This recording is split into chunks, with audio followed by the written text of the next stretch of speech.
Olá pessoal, tudo bem com vocês? Esse é mais um vídeo do canal Oficina de Espiritualidade e hoje nós vamos estudar o Livro dos Espíritos, das questões 93 a 95, que falam a respeito do perispírito.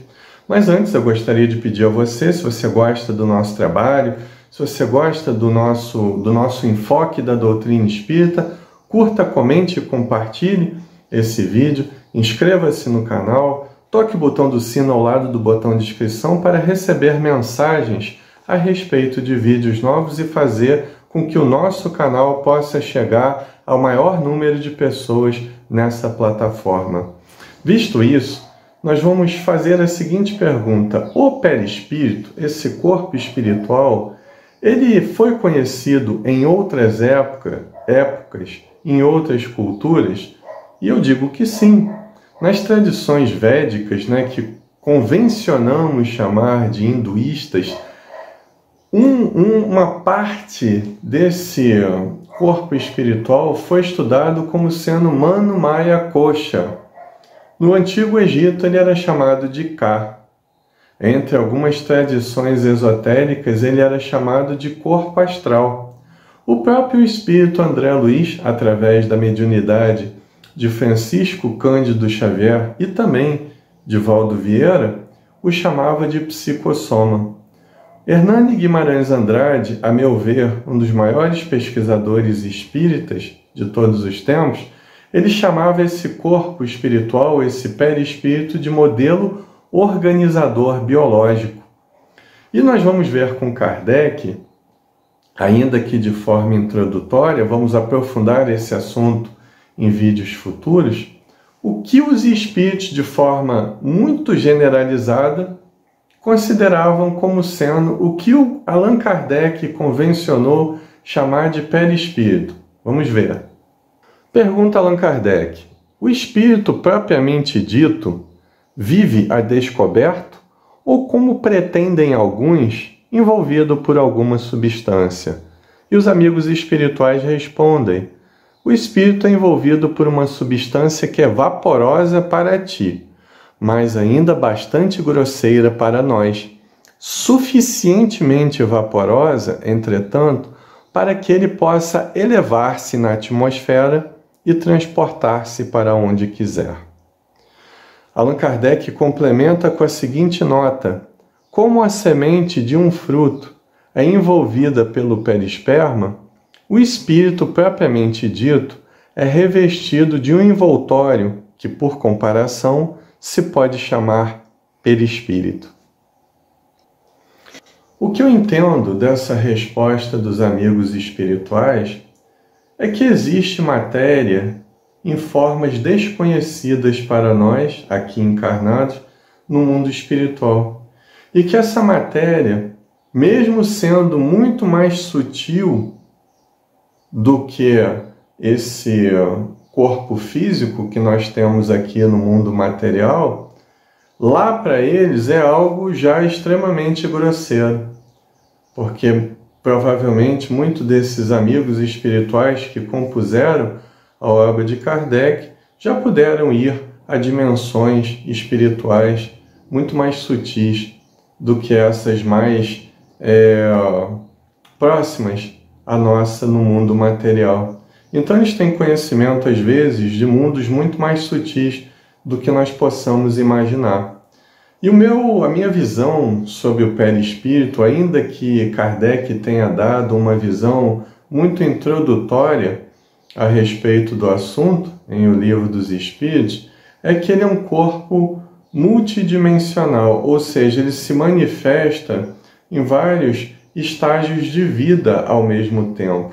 Eu vou deixar para vocês aqui no vídeo, no canto do vídeo, 2 cards. Um que fala a respeito da minha versão de O Livro dos Espíritos em relação ao duplo etérico, e a outra que eu abordo parte do assunto de um vídeo como sendo a existência do corpo mental, ainda que não mencionado diretamente no Livro dos Espíritos. Vale a pena ver esses 2 vídeos para que vocês possam entender a multidimensionalidade desse corpo espiritual, ok? Para aqueles que quiserem realmente se aprofundar no assunto. Então, partindo agora para o núcleo desse vídeo, nós vamos estudar um pouco das funções e propriedades do perispírito. Mas antes, eu vou pôr aqui uma figura de um abacate, para exprimir justamente aquela nota de Allan Kardec na questão 93 de O Livro dos Espíritos. O caroço desse abacate seria o núcleo, né? Seria o espírito. Aquela parte, né? Aquela polpa da fruta seria o perispírito e a casca seria o corpo físico. Sobretudo, ela é uma comparação um pouco precária, um pouco introdutória, porque o perispírito ele não está preso dentro do corpo físico. O espírito não está preso dentro do corpo físico, né? Então é apenas para termos didáticos. Então nós vamos ver que em vídeos futuros, quando começarmos a ver assuntos relativos à mediunidade, que o espírito se expande. Inclusive no próprio fenômeno de desdobramento mostra que o perispírito não está preso ao corpo físico. Senão nós não conseguiríamos sair do corpo durante o sono ou em algumas situações de transe, entende? Então é apenas para uma comparação, apenas para termos didáticos, enxergarmos o perispírito dessa forma. E os próprios espíritos deixaram isso bem claro para Kardec, que essa comparação dele, ainda que não fosse errada, era insuficiente. Mas então nós vamos ver agora algumas funções e propriedades do perispírito, algumas delas que já começam a ser relatadas nessas questões 94 e 95 que fecham o nosso estudo. Uma das propriedades do perispírito, ou corpo espiritual, é a função instrumental e individualizadora, é a função de tornar o espírito uma individualidade. Nós já pudemos ver em ocasião anterior, quando falamos do assunto na primeira parte do Livro dos Espíritos, que o perispírito é o envoltório do espírito, que o individualiza, que torna as experiências de cada espírito únicas, né? Uma outra propriedade do perispírito é a densidade, né? Ou seja, ele é formado, como na questão 93 nós vimos, de uma matéria mais quintessenciada, mais sutil. E desse conhecimento nós podemos fazer a seguinte pergunta: por que o perispírito é uma substância grosseira para os espíritos desencarnados?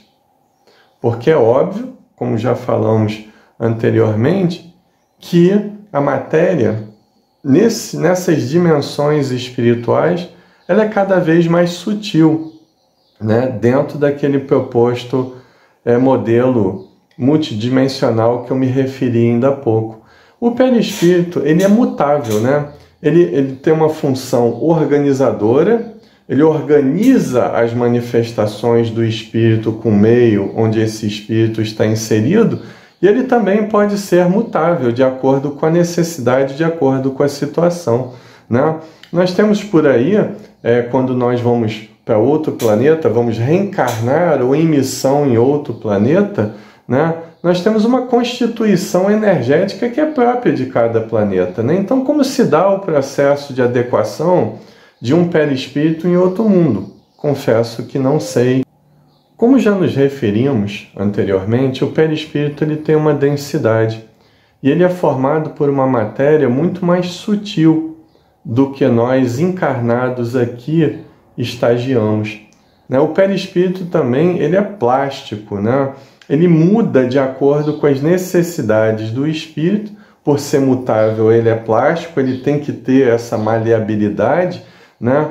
Como, por exemplo, um espírito que está numa determinada dimensão do mundo espiritual, que vai, por necessidades que variam ao infinito, estagiar em missão numa região, entre aspas, inferior do mundo espiritual. Ele tem que adensar esse perispírito, ele tem que entrar em conformidade com a matéria daquele local, como, por exemplo, uma reencarnação de um espírito puro como é Jesus. Sabemos nós como esse espírito veio adensando o seu perispírito até que pudesse se comportar num corpo físico através de vias normais, gerado pelo útero de Maria, e se manifestado fisicamente, né? Sabe Deus como, sabe os espíritos como Jesus, o quão complexo é esse processo de reencarnação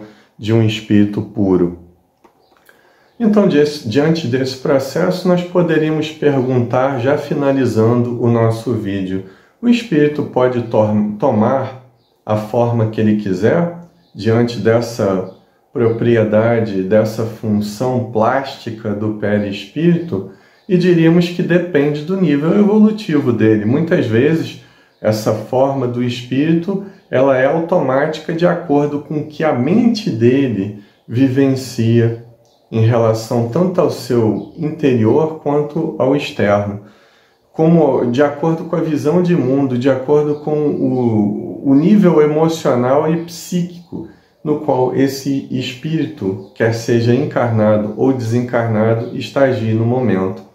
Então, a nível introdutório, nós vimos o que é esse corpo espiritual. Ao longo desse estudo faremos várias outras considerações mais aprofundadas a respeito desse corpo, mas por hora é importante notar que nós, mesmo na condição de espíritos puros, sempre vamos possuir esse perispírito adequado de acordo com as nossas necessidades de manifestação, e que esse perispírito tem várias propriedades e funções para se manifestar com o externo, para inclusive realizar o processo de autoconhecimento e para se manifestar entre várias dimensões.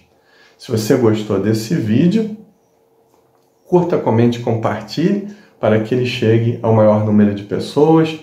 Se você ainda não é inscrito no canal, inscreva-se. Toque o botão do sino ao lado do botão de inscrição para receber mensagens a respeito de vídeos novos. E o meu nome é Marcelo Furtado.